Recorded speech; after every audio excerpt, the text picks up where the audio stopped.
Good day, poker peeps. This is Sky with Smart Poker Study. In this video, I'm going to go through 3 hands and I'm going to show you how I use my Smart HUD in order to exploit my opponents and earn some lovely bluffing pots. So this is a companion video to podcast episode number 363, and you can click the link in the description below to go directly to that show notes page and listen to the podcast. So in this first hand, we are dealt 8-9 suited. This is our main opponent right here, villain 4.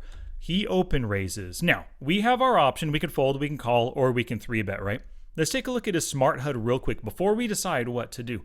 This is the note editor, number of hands played, VPIP, PFR, fold to steal, big blind fold versus small blind steal, raise first in, fold to 3-bet after raising, 4-bet, call, 2-bet, 3-bet, villain name obviously, C-bet flop, C-bet turn, bet river, fold to flop C-bet, fold to turn C-bet, fold to river bet.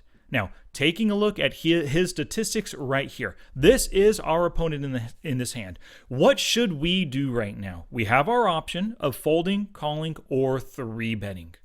What do you think is the best play? I'll give you a few seconds.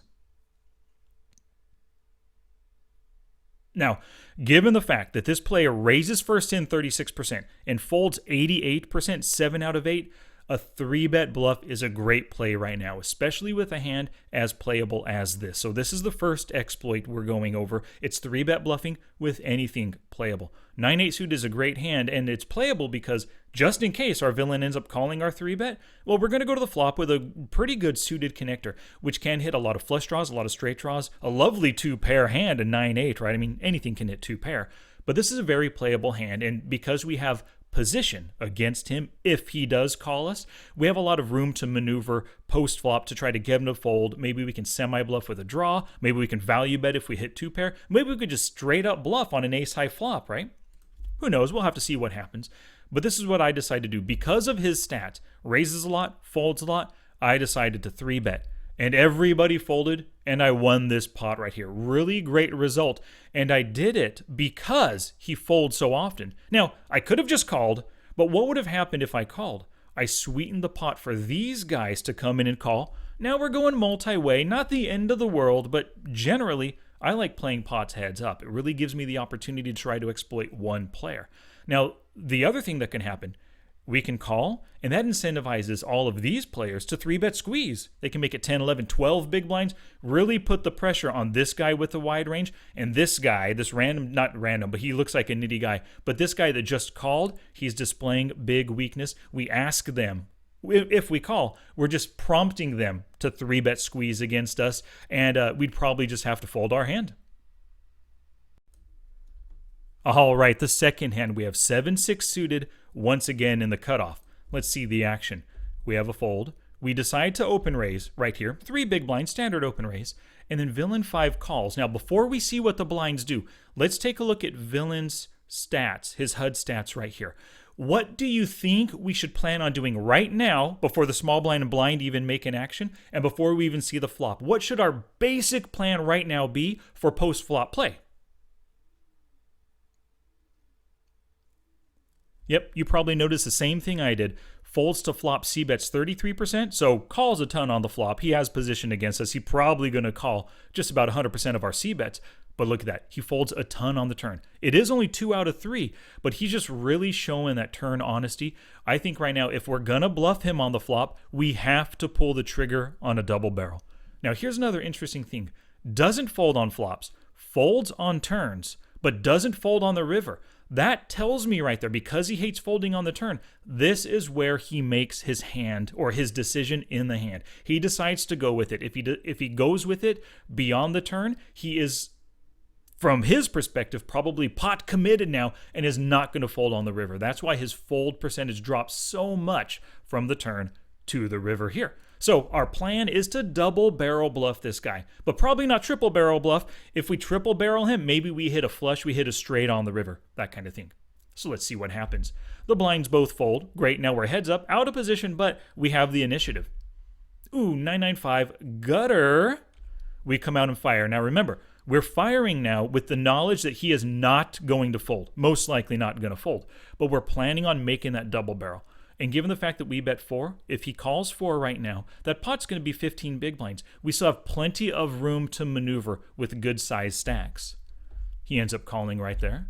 And now the king hits, right? Doesn't help us in any way, doesn't complete our straight draw, doesn't add a flush draw, doesn't give us a pair, nothing at all. But we know he's turn honest right here. We've got to fire the double barrel. And he folds and awards us this pot. Really lovely outcome right here. All right, so the third and final hand, and I really love this exploit. I'm going to see if you can pick it up for yourself as we go through the action. We have king, queen off. In the cutoff, it is under the gun, but there's only 4 players on the 6 max, so it's a cutoff position. I open raise right here. Look at that. I'm looking like a really tight aggressive player, right? 78 hands at this table. They should all expect me to basically be open raising a decently wide steal range, maybe 20, 23% of hands or so, something like that. So I do have some weakness in my range right here. Open raise to 3. Now villain 9. Now this is our main villain right here. But I left his HUD up because he's going to end up calling us right now. So we want to kind of have a grasp on the kind of player that we're up against here. He's out of position potentially against 2 other players, and he's a loose aggressive 51-23, or kind of like a maniac kind of a player, or an aggressive fish, you could say. 3 bets at 13%, calls 41%. Wow, really wide calling range, defending that small blind right here. So let's see what happens. Remember, this is our main villain.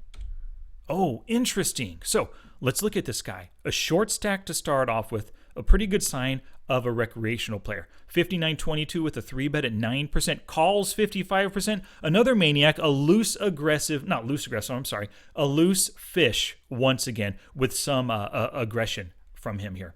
So before we call, remember, he calls, he open raises, 3 buttons pop up, fold, call, raise. So we have 3 options right now. Before we decide to call or 4-bet, take a look at his stats. What is a great play that we could make right here, exploiting our knowledge of villain 10?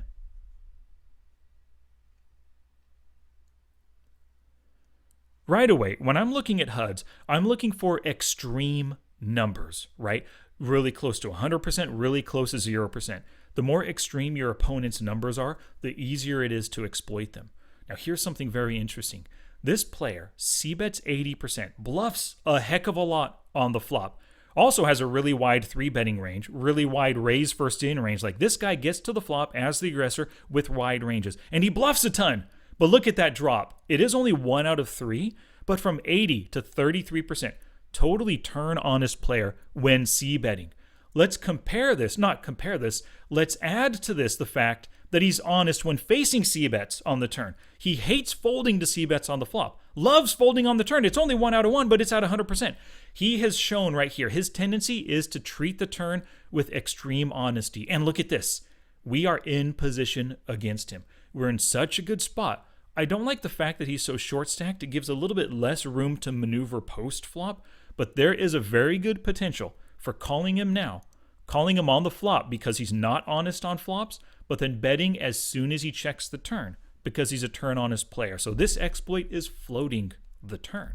So I decide to go with it, right? I call. My hand's not that bad. I do have position. It's a tiny bet right here. And I'm expecting this villain who loves to 3-bet. He didn't 3-bet. He doesn't have a strong hand. I don't think he's going to come over the top with a 4-bet. And he obliges. He just calls. So we have a 15 big blind pot on an ace-jack-7 board. We got the gut shot right here. So in case our bluff doesn't work, or we might even hit a 10 on the turn to start going for value, right?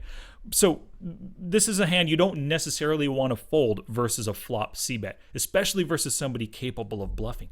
Let's see the action. Villain 9 checks. Villain 10, what do you make of that bet size? I'll give you a couple seconds to think about it. Total weakness. I agree with you, right? 4 big blinds into 15. What if he had pocket aces right here?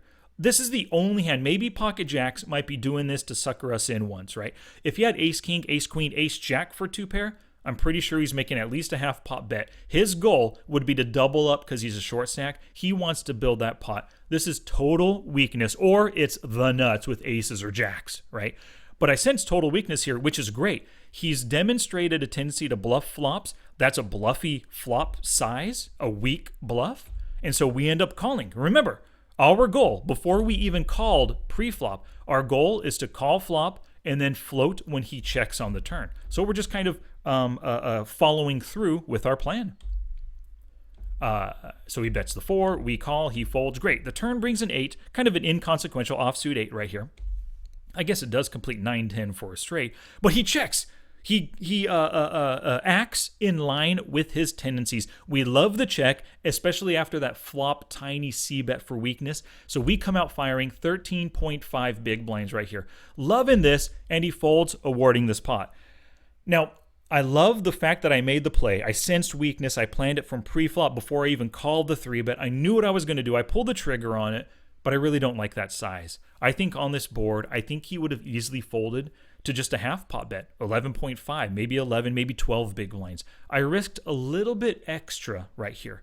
Now, that's not the end of the world, right? If he ended up calling, well then, I could hit a 10 on that river and then now get the rest of his stack for value because that pot would be so big if he had called here. So I think I made it a little too big. But overall, I love the plan. I love how I followed through on my execution. So these are 3 plays. 3-bet bluffing with anything playable. Double barrel bluffing when they're folding the turn. Floating when they're turn honest. These are things that I want you to start doing. If you don't do them already, look for them. Start doing them tonight with your very next session. Train yourself to make these exploitative plays and start picking up some extra lovely post-flop pots without even having to hit a hand.